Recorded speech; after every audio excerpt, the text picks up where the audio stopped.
তোমরা অনেকেই জানো যে উখড়াতে মেলা পড়েছে।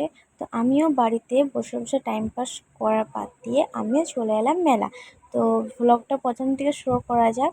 তো চলো ভিডিওটা পুরো এন্ড পর্যন্ত দেখবে, তাহলে তোমরা বুঝতে পারবে। হ্যালো, আসসালামু আলাইকুম guys, welcome back to my channel. তো আমি আগে বললাম যে আমি মেলার চলে গেছিলাম। তো তার আগে বলি, আমি আজকে মেলা হওয়ার জন্য আমি রেডি হয়নি। তো এদিকে আমি রেডি হওয়ার জন্য আমি এদিকে ড্রেসটা চেঞ্জ করে নিই, তারপর তোমার সাথে কথা বলছি। তো চলো। আর এদিকে দেখতে পাচ্ছ আমি রেডি হওয়ার আগে আমার ছেলেকে আমি রেডি করে নিয়েছিলাম। তো এদিকে আমার ছেলেকে রেডি করার পর আমার ছেলে এদিকে খেলছিল। তারপর আমিও ভাবলাম আমি একটু রেডি হইনি, তারপর ওর সাথে খেলা করব। তো চলো আমিও রেডি হয়ে আসি। আর এদিকে আমি আয়নাতে দেখছিলাম আর ভাবছিলাম কি মাথা বাঁধবো কি মাথা বাঁধবো। তো তোমরা জানো যে মেয়েদের তো কোনো জিনিসের পছন্দ হয় না। তো সেজন্য ভাবছিলাম কি করব কি করব, কিন্তু লাস্ট পর্যন্ত আমার যেটা আমি সবসময় যে চুলটা বাঁধি ওটাই করলাম।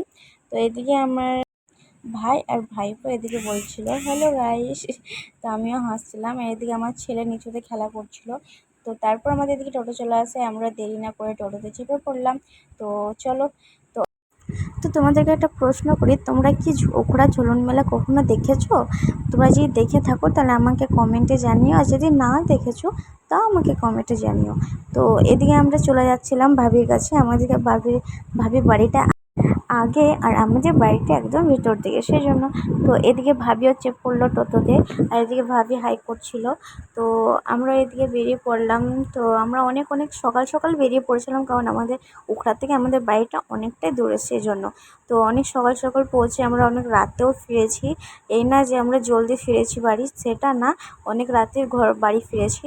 তো চলো এদিকে রাস্তায় আমরা যাচ্ছিলাম, এটাই ভাবছিলাম কতক্ষণ মেলা যায়, কারণ আমি বিয়ের পর আমি অনেক দিন পর মেলা যাচ্ছিলাম, সেই জন্য অনেকটা হ্যাপি ছিলাম আর কি। আর এদিকে রাস্তায় যেতাম একটাই কথাই ভাবছিলাম যে জানো আমি যে ভ্লগটা করি এটার জন্য আমাকে অনেক কথা শুনতে হয়, কারণ লোকে বলে যে ভ্লগ করে পাস কি তুই। আর তাদেরকে আমি একটাই কথা বলতে চাই যে তোমাদের কথা যদি আমি শুনি তাহলে লাইফে কোনো দিন এগিয়ে যেতে পারবো না। আর যদি আমি আমার মনের কথা শুনি তাহলে আমি লাইফে মানে কোনো দিন জানি না হবো কি হবো না। তো এটাই ভাবি যে আমি লাইফে অনেক এগিয়ে যেতে পারি যদি আমি কাজটা করি। তো তো তাদেরকে একটাই কথা বলবো যে লোকের কথা বাদ দিয়ে নিজের কথা আগে ভাববে, ঠিক আছে? তো চলো এদিকে কথা বলতে বলতে আমরা মেলাও পৌঁছে গিয়েছিলাম। তো এই অনেকটা তোমরা দেখতে পাচ্ছ অনেক দিনে দিনে আমরা চলে এসেছিলাম, কারণ আমাদের বাড়িটা অনেকটা দূরে। তো আমরা ভাবলাম টাইম লাগবে মনে হয় যেতে, তা না অনেক জলদি পৌঁছে দিয়েছিল আমাদের টোটোওয়ালা। টোটোওয়ালাটা আমার ভাই হয় সম্পর্কে। তো এই আমরা হাসাহাসি করছিলাম, এই ব্লগ বানাচ্ছিলাম বলে রাস্তার লোকগুলো আমার দিকে তাকাচ্ছিল, আর আমাকেও অনেকটা মানে লজ্জা লাগছিলো, কিন্তু লজ্জা করলে হবে না, এটা নিয়ে আমাকে চলতে হবে। তো তোমরা আমার ফ্যামিলি, সেই জন্য তোমাদের সাথে না শেয়ার করলে হবে। তো এটাই আমি ভাবছিলাম যে অনেক দিনে দিনে চলে এসেছিলাম। তো এদিকে আমরা নিতে নিতে অনেকটা সন্ধে হয়ে গিয়েছিলো। তো ভালো হলো যে দিনে দিনে চলে এসেছিলাম আমরা। তো এখানে অনেক দোকান খুলেছে, অনেক দোকান খোলেনি, কারণ প্রথমে বললাম যে অনেক দিনে দিনে এসেছিলাম, সেই জন্য আমরা বলছিলাম এত জলদি চলে এলাম বেকার। তাও এখানে অনেক কিছু আমরা কেনাকাটা করলাম। আমি আমিও করেছি, আমার ছেলের জন্য কিনেছি, বেশিরভাগ আমার ছেলের জন্য কেনাকাটা হয়েছে। আর এখানে আমার ভাবি মা থালি বাসন দেখছিল, আর কফি কাপ আরও গ্লাস অনেক কিছু সামান ছিল, ওসব দেখাদেখি করছিল। আর এদিকে দেখতে পাচ্ছ আমার বেটা আর আমার মানে মাহু, মানে ওটা আমার হয় ভাইপো। তো ওকে বললাম যে ভালো করে ধরবি, কারণ ও ছোট আর ও ছোট, বাবুর থেকে খানিক বড় বেটে ও। তো আমি ওকে বলছিলাম, ও অনেক কান্না করছিল, ভয় করছিল, কারণ ও এখন আর ছোটো, তো সেই জন্য ভয় করছিল। তো কাকুকে বললাম কাকু বেশি ঘোরাতে হয় না, একটু মতো ঘুরিয়ে ছেড়ে দাও। তো ও একটু বলতে ঘোরাইলো, কিন্তু পয়সা মাপামাপি নিল, কারণ ওটা ওদের কাজ, ওটা তো ওরা করবেই। আর এখানে দেখতে পাচ্ছ আমরা ঝুলন মেলার কাছে চলে এসেছিলাম। এটা আমি কোনো নাগরদোল্লাতেই চাপিনি, কারণ বাবুকে কে নেবে। আর আমার মা ছিল, ভাবি ছিল, তাও আমি চাপিনি, কারণ আমার ভয় লাগছিল। আর এদিকে আমার ভাই আর আমার ভাইপো দুজনে মিলে বেলুনটাতে চাপছিল। তো আমারও শখ দিয়েছিল যদি ওর আকাশ আমাকে চাপতে নিত, কিন্তু নেবে না। আমি একটা ছেলের মা, আমার ছেলেকে বাদ দিয়ে আমাকে চাপবে তাহলে আমাকে লোক মারবে ধরে। আর এদিকে আমরা মঙ্গলসূত্র কানে কিছু নিচ্ছিলাম, তার করতে পানি চলে এলো। তো মেলাটা আমাদের ধস হয়ে গেল। এদিকে আমার বাবুকে ডুগডুগি কিনে দিয়েছিলাম, যেটা ছোটো ছেলে যে খেলনা আর কি, ওইটা নিয়ে খেলছিল।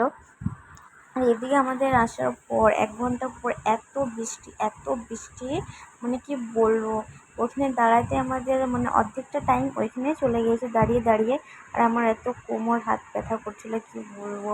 আর এখানে টেডির দোকান দাঁড়িয়ে আমরা টেডি নিচ্ছিলাম। আমি বাবুর জন্য একটা পিকাচু নিয়েছি। আর এখানে লাবুবু ডলও ছিল, কিন্তু ওটা দেখে আমার অনেকটাই ভয় লাগছিল। কারণ ওই লাবুবু ডলটার জন্য আমি অনেক কিছু শুনছি, ফেসবুক, ইনস্টা, যেখানে আছে সোশ্যাল মিডিয়া সব জায়গায় শুনতে পাচ্ছি লাবুবু ডলটা অনেকটাই মানে ভয়ানক আর কি। আর এদিকে আমার বাবু পানি হাত দিয়ে কেমন খেলছিল, দেখো অনেক পানি নেশা, অনেক অনেক কি বলবো গাইস। আর এইদিকে আমার চটি ছিঁড়ে গেছিল, কি বলবো, লজ্জার ব্যাপার। এত পানির মধ্যে আমার চটি ছিঁড়ে গেছে, লোকের সঙ্গে আমাকে লজ্জাও লাগছিল।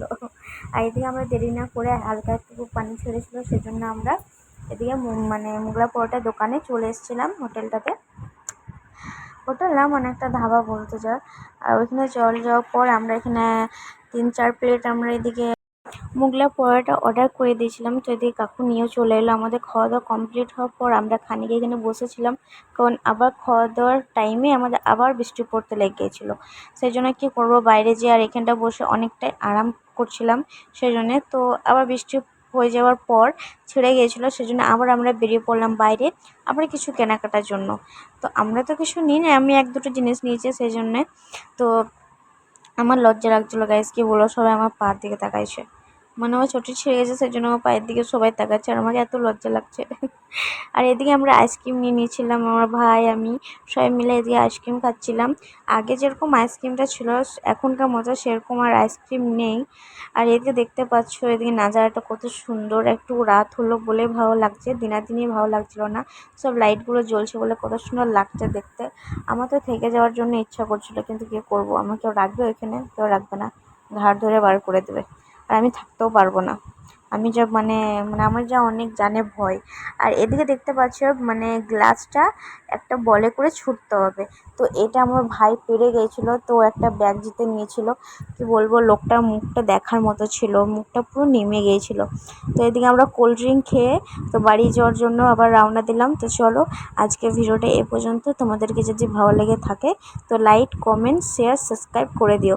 তো এদিকে আমি বাড়ি আসার পর কিছু হোটেল থেকে খাবার নিয়ে নিয়েছিলাম, তো বাড়ি এসে ওগুলো খাওয়া দাওয়া করার পর তো চলো টাটা, আজকে ভিডিও এই পর্যন্ত, বাই।